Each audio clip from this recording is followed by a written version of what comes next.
ಪ್ರತಿಭೆ ಇರುವಂತಹ ಬಡ ವಿದ್ಯಾರ್ಥಿಗಳು ಸಣ್ಣ ರೂಮ್ನಲ್ಲಿ ಕುಳಿತು ಹಗಲು ರಾತ್ರಿ ಕಣ್ಣಿಗೆಣ್ಣೆ ಬಿಟ್ಕೊಂಡು ಓದ್ತಾರೆ. ಆದರೆ ದುಡ್ಡಿದ್ದವರು ದಲ್ಲಾಳಿಗಳ ಜೊತೆ ಸೇರಿ ರೆಸಾರ್ಟ್ನಲ್ಲಿ ಕೂತು ಪ್ರಶ್ನೆ ಪತ್ರಿಕೆ ಡೀಲ್ ಮಾಡ್ತಾರೆ.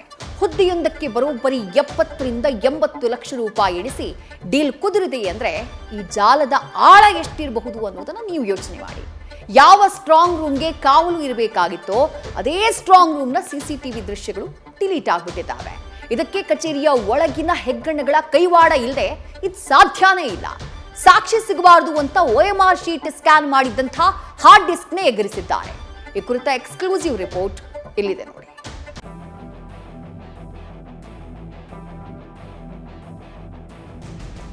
ಕರ್ನಾಟಕದ ನಿರುದ್ಯೋಗಿ ಯುವಕರ ಭವಿಷ್ಯಕ್ಕೆ ಕೊಳ್ಳಿಗಿಟ್ಟ ದರೋಡೆಯ ಅಸಲಿ ಮುಖವಾಡ ಕಳಚಿ ಬಿದ್ದಿದೆ. ಹಗಲಿರುಳು ಕಷ್ಟಪಟ್ಟು ಓದೋ ಅಭ್ಯರ್ಥಿಗಳಿಗೆ ಕೆಪಿಎಸ್ಸಿ ಬಗೆದ ದ್ರೋಹದ ಬಣ್ಣ ತನಿಖೆಯಲ್ಲಿ ನಿತ್ಯವೂ ಬಯಲಾಗ್ತಾಗಿದೆ. ಉದ್ಯೋಗಾಕಾಂಕ್ಷಿಗಳ ಆಶಾಕಿರಣವಾಗಬೇಕಾಗಿದ್ದ ಕೆಪಿಎಸ್ಸಿ ಕಚೇರಿ ಭ್ರಷ್ಟರ, ದಲ್ಲಾಳಿಗಳ ಅತಿದೊಡ್ಡ ಅಡ್ಡೆಯಾಗಿ ಬದಲಾಗಿರೋದು ಸಾಬೀತಾಗಿದೆ. ಪ್ರಶ್ನೆ ಪತ್ರಿಕೆ leak, CCTV delete, OMR tampering. KPSC ಮೇಲೆ ದಾಳಿ ಮಾಡಿದ ಅಧಿಕಾರಿಗಳಿಗೆ ಶಾಕಿಂಗ್. ಸಿಸ್ಟಮ್ ಒಳಗಡೆ ಕೂತು ನಡೆಸಿದ ಹಗಲು ದರೋಡೆಗಿದು. ಸ್ಟ್ರಾಂಗ್ ರೂಮ್ ಒಳಗಡೆಗೆ ನುಗ್ಗಿ ಸಾಕ್ಷ್ಯಗಳನ್ನೇ ನಾಶ ಮಾಡಿದ ಹೆಗ್ಗಣಗಳ ರೂಪದ ಪಾಪಿಗಳ ಕರ್ಮಕಾಂಡದ ಆಘಾತಕಾರಿ ಸತ್ಯಗಳು ಒಂದೊಂದಾಗಿ ಹೊರಬೀಳುತ್ತಿವೆ. ಪಶು ವೈದ್ಯಾಧಿಕಾರಿ ನೇಮಕಾತಿಯಲ್ಲಿ ನಡೆದಿದೆ ಎನ್ನಲಾದ ಬಹುಕೋಟಿ ಗೋಲ್ಮಾಲ್ ಹಗರಣ ಈಗ ತನಿಖಾಧಿಕಾರಿಗಳನ್ನೇ ಬೆಚ್ಚಿ ಬೀಳಿಸಿದೆ.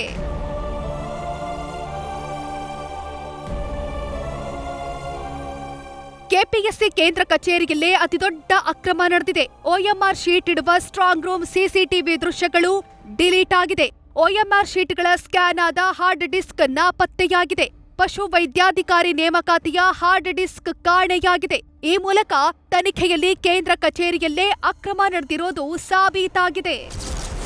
ಪರೀಕ್ಷೆ ಆರಂಭಿಸುವಾಗ ಸ್ಟ್ರಾಂಗ್ ರೂಮ್ ತೆರೆಯಬೇಕು. ಪ್ರಶ್ನೆ ಪತ್ರಿಕೆ, OMR ಶೀಟು ಇಡುವಾಗ ಸಿಸಿಟಿವಿ ದಿನದ 24 ಗಂಟೆಯೂ ಇರಬೇಕು.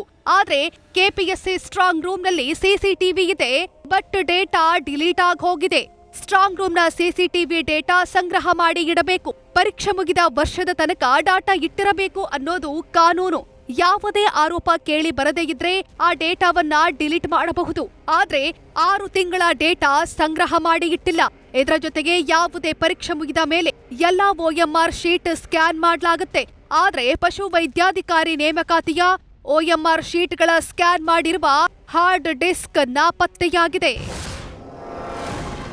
ಇದರಿಂದ ಕೇಂದ್ರ ಕಚೇರಿಯಲ್ಲಿಯೇ ಅತಿದೊಡ್ಡ ಅಕ್ರಮ ನಡೆದಿರೋದು ಸಾಬೀತಾಗಿದೆ. ಪ್ರಶ್ನೆ ಪತ್ರಿಕೆ ಲೀಕ್ ಮತ್ತು OMR ಟ್ಯಾಂಪರಿಂಗ್ ಆಗಿರೋದು ಸ್ಪಷ್ಟವಾಗಿದೆ. ಆಯ್ಕೆಯಾದ ಅಭ್ಯರ್ಥಿಗಳ OMR ಪ್ರತಿ 3 ಪರೀಕ್ಷಾ ಕೇಂದ್ರಗಳ ಸಿಸಿಟಿವಿ ಸೀಸ್ ಮಾಡಿ FSLಗೆ ರವಾನಿಸಲಾಗಿದೆ. ಇಡಿ ಮುಂದೆ ತಪ್ಪೊಪ್ಪಿಕೊಂಡ ಅಭ್ಯರ್ಥಿಗಳಿಗೆ ಕಾದಿದೆಯಾ ಸಂಕಷ್ಟ? ಪೇಪರ್ ಲೀಕ್ ಕುರಿತು ತಪ್ಪು ಒಪ್ಪಿಕೊಂಡಿರುವ ಅಭ್ಯರ್ಥಿಗಳು. ಇನ್ನು ಪೇಪರ್ ಲೀಕ್ ಬಗ್ಗೆ ಇಲ್ಲಿ ತನಕ 29 ಮಂದಿ ಅಭ್ಯರ್ಥಿಗಳು ಅಕ್ರಮದಲ್ಲಿ ಭಾಗಿ ಕುರಿತು ಇಡಿ ಶಂಕೆ ವ್ಯಕ್ತಪಡಿಸಿದೆ. ಈ ಶಂಕೆ ಖಚಿತವಾದರೆ ಸಿಐಡಿಯಿಂದ ಕಾನೂನು ಸಂಕಷ್ಟ ಗ್ಯಾರಂಟಿ. ಸದ್ಯ ಸಿಐಡಿ ಅಧಿಕಾರಿಗಳಿಂದ ಅಭ್ಯರ್ಥಿಗಳ ವಿಚಾರಣೆಯಾಗ್ತಾ ಇದೆ. ಕಳೆದ 1 ವಾರದಿಂದ ವಿಚಾರಣೆ ಮಾಡ್ತಾ ಇರುವ ಸಿಐಡಿ ಒಟ್ಟು 329 ಅಭ್ಯರ್ಥಿಗಳಿಗೆ ನೋಟಿಸ್ ಕೊಟ್ಟಿತ್ತು. ಅದರಂತೆ ಇದುವರೆಗೂ 300ಕ್ಕೂ ಅಧಿಕ ಅಭ್ಯರ್ಥಿಗಳನ್ನ ತನಿಖೆಗೆ ಒಳಪಡಿಸಿದೆ. ಇಂದು ಸರ್ಕಾರಿ ರಜೆ ಹಿನ್ನೆಲೆ ನಾಳೆಯಿಂದ ಮತ್ತೆ ವಿಚಾರಣೆ ನಡೆಯಲಿದೆ. ಪ್ರತಿದಿನ 20ರಿಂದ 25 ಅಭ್ಯರ್ಥಿಗಳಿಂದ ಮಾಹಿತಿ ಕಲೆ ಹಾಕ್ತಾ ಇದ್ದು, ಮಂಗಳವಾರ ಬೆಳಗ್ಗೆ ಸುಮಾರು 20ಕ್ಕೂ ಅಧಿಕ ಅಭ್ಯರ್ಥಿಗಳನ್ನ ಪ್ರಶ್ನಿಸಲಾಗಿದೆ. ಅಭ್ಯರ್ಥಿಗಳ ವಿಚಾರಣೆಯಲ್ಲಿ ಯಾರೆಲ್ಲ ಈ ಹಗರಣದಲ್ಲಿ ಭಾಗಿಯಾಗಿದ್ದಾರೆ ಅನ್ನೋದು ಪತ್ತೆಯಾದ್ರೆ ಕಾನೂನಿನ ಕೋಳ ಬೀಳಲಿದೆ. ಪ್ರಕರಣದ ಆರೋಪಿಗಳ ಸಾಲಿನಲ್ಲಿ ಅಕ್ರಮಗೈದ ಅಭ್ಯರ್ಥಿಗಳನ್ನ ಸೇರಿಸಲು ಸಿಐಡಿ ಅಧಿಕಾರಿಗಳು ತೀರ್ಮಾನಿಸಿದ್ದಾರೆ.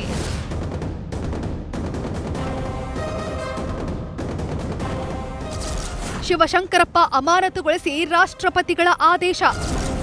ಕೆಪಿಎಸ್ಸಿ ಮಾಜಿ ಅಧ್ಯಕ್ಷ ಶಿವಶಂಕರಪ್ಪಗೆ ಸಿಐಡಿ ನೋಟಿಸ್. ನಿನ್ನೆಯಷ್ಟೇ ಕೆಪಿಎಸ್ಸಿ ಅಧ್ಯಕ್ಷ ಸ್ಥಾನದಿಂದ ಶಿವಶಂಕರಪ್ಪ ಸಾಹುಕಾರ್ ಸಸ್ಪೆಂಡ್ ಆಗಿದ್ರು. ರಾಜ್ಯ ಸರ್ಕಾರದ ಶಿಫಾರಸ್ಸಿನ ಮೇರೆಗೆ ರಾಷ್ಟ್ರಪತಿ ದ್ರೌಪದಿ ಮುರ್ಮು ಆದೇಶ ಕೊಟ್ಟಿದ್ದಾರೆ.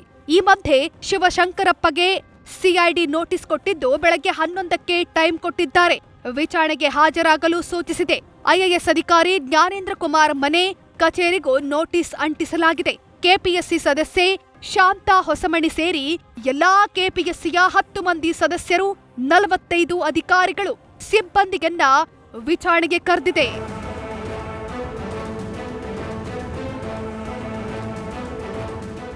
ಒಟ್ಟಾರೆ ಸಿಐಡಿ ಮತ್ತು ಇಡಿ ಅಧಿಕಾರಿಗಳು ಈ ಜಾಲದ ಬೇರು ಹಿಡಿದು ಹೊರಟಿದ್ದಾರೆ. ಹೈಕೋರ್ಟ್ ಕೂಡ ಇದು ಸಣ್ಣ ಹಗರಣ ಅಲ್ಲ, ವ್ಯವಸ್ಥಿತ ದರೋಡೆ ಅಂತ ಕರೆದಿದೆ. ಲಕ್ಷಾಂತರ ಯುವಕರ ಭವಿಷ್ಯದ ಜೊತೆ ಚೆಲ್ಲಾಟ ಆಡಿದ ರಕ್ಕಸ ಕೂಟ ಥರ ನಡುಕ್ತಿದೆ. ಹಾರ್ಡ್ ಡಿಸ್ಕ್ ನಾಪತ್ತೆ ಮಾಡಿದ ಆ ಸೂತ್ರಧಾರಿ ಯಾರು? ಜೈಲು ಕಂಬಿ ಎಣಿಸೋ ತನಕ ಬಿಡಬಾರದು ಅನ್ನೋದೇ ರಾಜ್ಯದ ಆಕ್ರೋಶ. Shivakumar, crime bureau, news first. News first ನಿರ್ಭೀತಿಯಿಂದ ನಿಮ್ಮ ಪರವಾಗಿ.